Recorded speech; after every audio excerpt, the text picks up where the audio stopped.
গভীর শোক প্রকাশ, মরহুম সিরাজ খানের জানাজা ও দাফন সম্পন্ন। প্রিয় দর্শক, সিলেটের নগরী পাঠানটুলা এলাকার বাসিন্দা, সিলেট মহানগর বিএনপির সদস্য, সাবেক ৮ নং ওয়ার্ড বিএনপির সভাপতি মোহাম্মদ সিরাজ খান ইন্তেকাল করেছেন। ইন্না লিল্লাহি ওয়া ইন্না ইলাইহি রাজিউন। আজ বাদ জোহর নগরী পাঠানটুলা শাহিদগাহ ময়দানে তার জানাজা অনুষ্ঠিত হয়। জানাজা শেষে তার পারিবারিক কবরস্থানে তাকে দাফন সম্পন্ন করা হয়েছে। প্রিয় দর্শক, আমরা গভীরভাবে শোক প্রকাশ করছি। তিনি দলের দুঃসময় ৮ নং ওয়ার্ডের সভাপতি হিসাবে দায়িত্ব পালন করেন। ৮ নং ওয়ার্ড বিএনপির সভাপতি হিসাবে বিভিন্ন সময় তিনি কারা নির্যাতন করেন। কারা নির্যাতন শেষে অবশেষে যখন দল সুসময় হল, তিনি অসুস্থ হয়ে পড়েন। দীর্ঘদিন চিকিৎসা শেষে তিনি গতকাল রাতে একটি প্রাইভেট ক্লিনিক হসপিটালে শেষ নিঃশ্বাস ত্যাগ করেন। ইন্না লিল্লাহি ওয়া ইন্না ইলাইহি রাজিউন। মরহুম সিরাজ খান পাঠানটুলা এলাকার বাসিন্দা। মরহুম সিরাজ খানের জন্য রুহের আত্মার মাগফিরাত কামনা করি, পাশাপাশি তার পরিবারের পরিজনের সুখ ধৈর্য ধারণ করার আল্লাহ যেন তৌফিক দান করেন। মহান আল্লাহ যেন তার কয়বরকে বেহেশতের বাগান হিসাবে বানান। প্রিয় দর্শক, তিনি ছিলেন একজন সৎ নিষ্ঠাবান সিলেট নগরী পাঠানটুলা এলাকার বাসিন্দা। তিনি ৮ নং ওয়ার্ডে কাউন্সিলর হিসাবে এই ওয়ার্ডে প্রতিদ্বন্দ্বিতা করেছেন।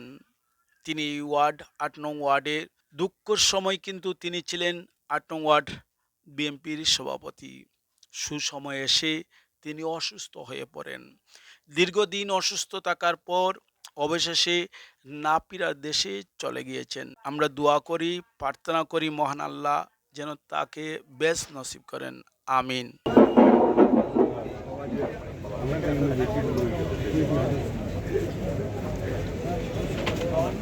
আর খবর নাই যায়।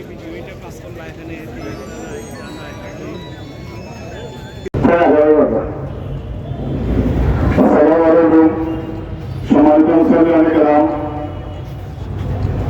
আমার ভাই সিরাজ খান যদি চলার পথে আপনাদের সাথে উপস্থিত মুসলিম গ্রাম সহ আপনাদের সকলের সাথে যদি কারোর সাথে কোনো ধরনের ওনার আচরণে যদি কষ্ট পেয়ে থাকেন, আল্লাহর কাছে আপনাদের কাছে অনুরোধ ওনাকে ক্ষমা করে দিবেন। মান আল্লাহ পাক রব্বুল আলামিনের দরবারে দোয়া করবেন, আল্লাহ যেন ওনাকে জান্নাতের মেহমান হিসেবে কবুল করে। মুসলমান গ্রাম, এখানে আমাদের পরিবারের অভিভাবক আমাদের বড় ভাই উপস্থিত আছেন, আব্দুল রাজ্জাক খান রাজা ভাই। আমরা 10 ভাই, আমাদের এক ভাই গত হয়েছেন, আমাদের আফজল খানের পিতা জনাব বাবু ভাই। 8ম ভাই জনাব সিরাজ খানের বার্গত হয়েছেন। আমরা 8 ভাই আছি। যদি আমার ভাইয়ের সাথে আপনাদের একটু সাত লোক করতে হইব। আমরা সিরাজ খান আজকে না ফিরে দেশে চলে গেছেন।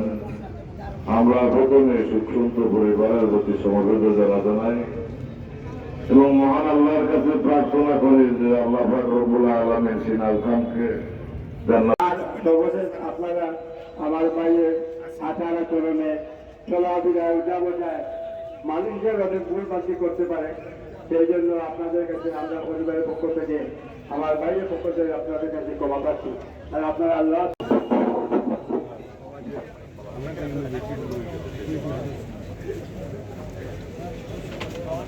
আর খবর নাই যায়। আজকে কিতা করবো আর তারা নগদ তো মাসলে মাইর তো আচ্ছা